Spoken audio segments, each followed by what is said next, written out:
Welcome to Made for More podcast, where faith and personal growth converge. I'm Julia, and I'm honored to guide you on a journey of empowerment and transformation alongside our occasional co-host, Omar. We are passionate believers and advocates for unlocking your God-given full potential. Join us as we explore the intersection of faith, life, business, and relationships, igniting a fire within to embrace the truth that your life is destined for greatness. Together, we'll uncover strategies, insights, and stories that inspire and equip you to become the best version of yourself.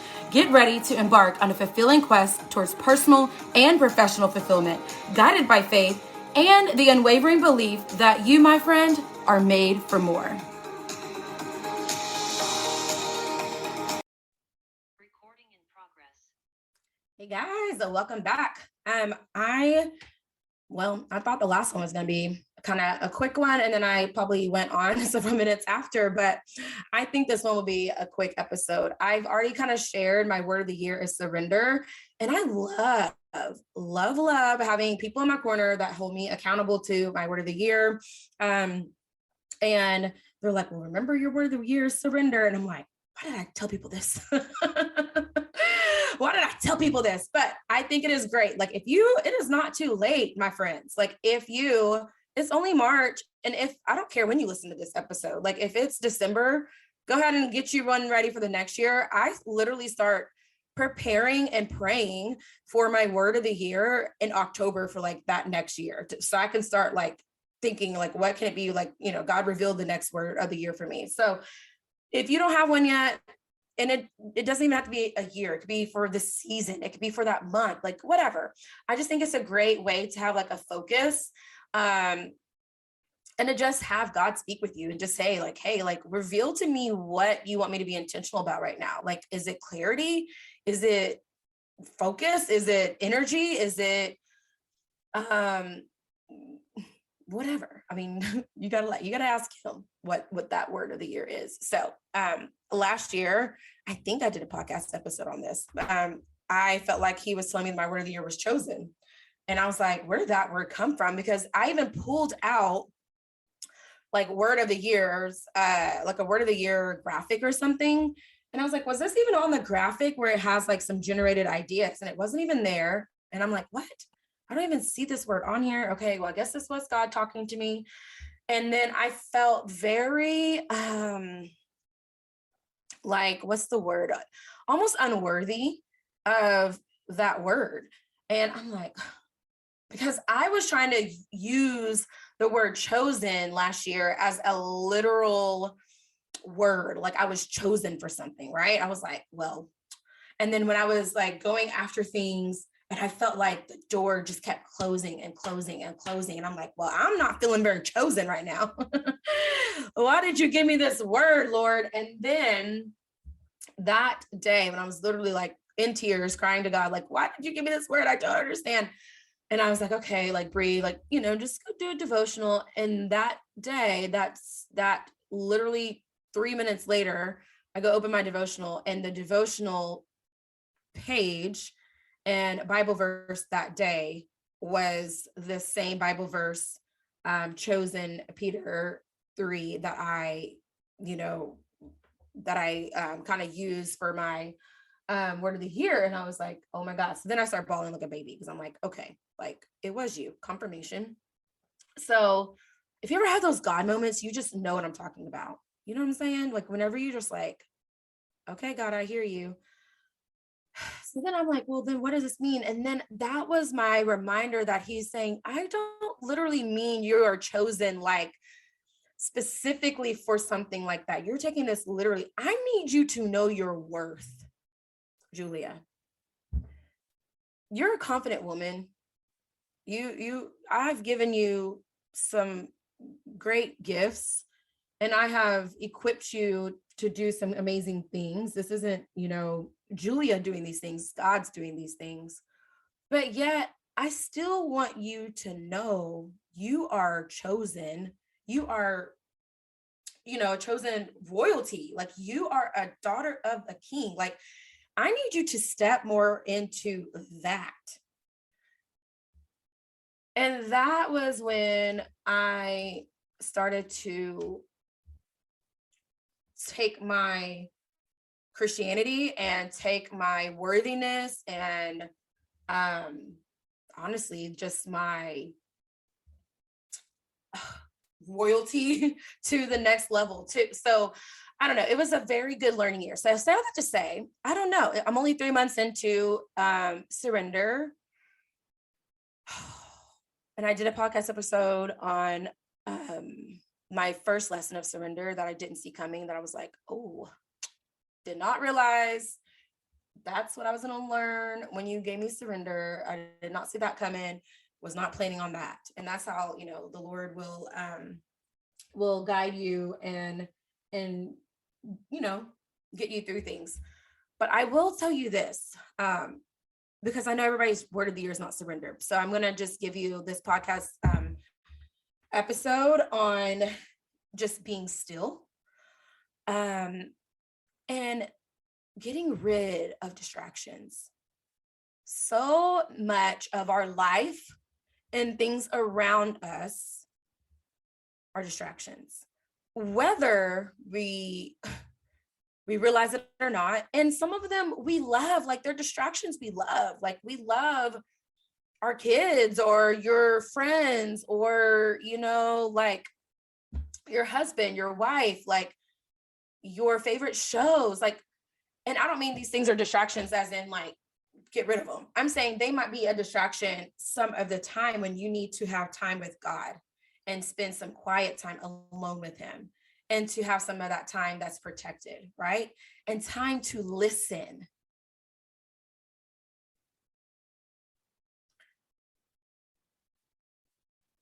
You can't hear a thing in my house right now. And if you're really quiet, like if I was like really quiet, and it's probably hard through the podcast, but like when I'm just sitting in my house, I can hear the birds obviously outside, but I can even hear the wind. I used to have, especially being alone, like I used to have music on all the time or TV on, even if I'm not listening or watching it, because I felt like something just had to be on. And oftentimes those things can even be a distraction. Because sometimes if we allow ourselves more time to just sit and be still, we allow time for God's whispers to come in. Can't remember where it is in the Bible because I'm not like a Bible scholar by any means. But man, I gotta find that, and maybe I'll put it in the show notes. But it just reminds me of whenever it's like, is it like whenever it's like loud and it's like I don't know if it's like, it's just, I don't know if it's thunder, but I know it's a time whenever he's trying to hear from God and it's so loud and all of a sudden it's quiet. And then that's whenever he can hear God's whisper. And I feel like that is what happens whenever we are like, God, like I pray for this. Like, why can't I hear from you? Like I'm asking for this and I'm wanting these things, but if you never get into a quiet space, like, did you even allow him to maybe whisper it to you? Like, maybe you couldn't hear him. Maybe you couldn't hear him because you had all these distractions, because you were too busy watching your Netflix show. For me, it's Bravo, all my Real Housewives. You were too busy, on the patio. It's about to be patio weather. You're too busy on the phone, talking to other people. So we have 2 ears, 1 mouth for a reason. Ask, say what you need to, but then turn the mouth off, turn everything else off, perk up your 2 ears and listen. Then the hardest part is after you can hear, is to be obedient.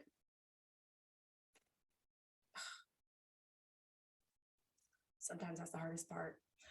And I know that if you're newer into the journey, your journey with trying to like grow your relationship with God or grow a closer relationship with God, the more you allow yourself the space and like time to be still, the more he will show up for you for that. I will promise you that. and you will start to truly hear his voice and know his voice. Like God says, like, my people, my sheep, they know my voice. And so the more you pray and talk with God, like the more you know is him. Because I know that's something people will say is like, how do you know it's God? Like, how do you know you're hearing from God? And you'll get those confirmations. But the next thing you got to do is be obedient. And the more you're obedient, the more you will start to have those moments, and it'll continue to grow. So I saw that to say, with my surrender, I was like, okay, I hear you. I don't want this to be my word to hear at all. Oh, at all. But I hear you. And I know it's you. So dang it, I gotta be obedient. I gotta be a good daughter and be obedient. Oh Lord, I'm a control freak. Lord, I want you. I like, this is how I talk to God. I'm like, I want you to have control over my life. I want you to lead my life. Why don't I, like, I'm saying I trust you, so why am I still trying to control the situation? Because here I am saying I trust you. At the end of the day, I will see myself trying to still control certain things.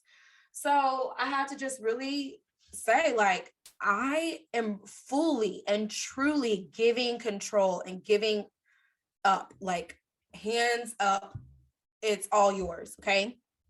With my love life, my career, with my life in general. Those are the main things I feel like are still the things I'm trying to control. And that yet here I am trying to control, but there's still not really anything changing.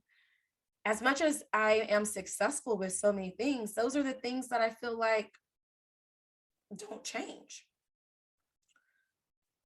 And that's when I heard God say, like, finally, like, I've been wanting to do things. You just haven't been able to let go and let me do it. I know it's going to be hard.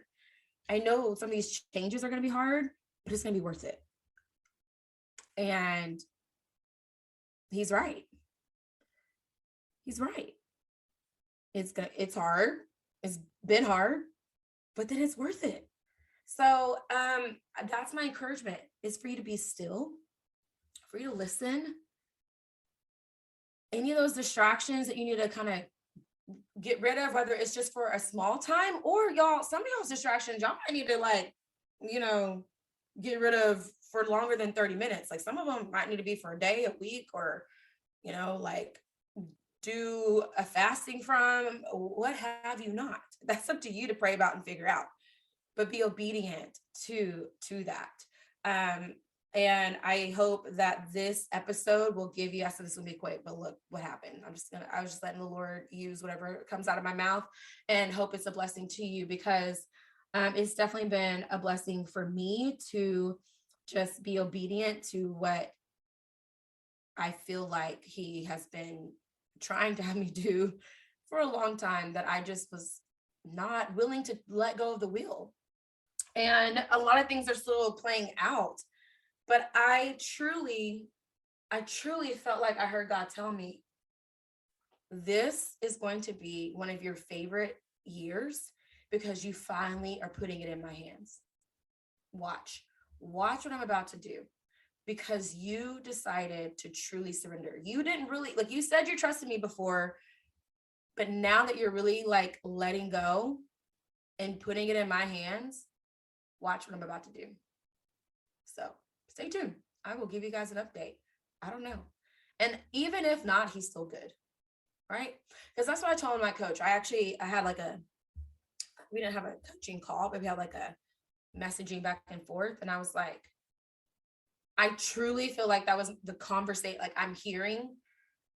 But even if I'm wrong in what I feel like that was God saying to me, he's still good. But on top of that, I know in my surrender, I'm going to learn so much. I've already learned so much. Like, there's already been in 3 months so much goodness and faithfulness. Like, I've already cried in gratitude so much, because God's been so good to me in this 3 months.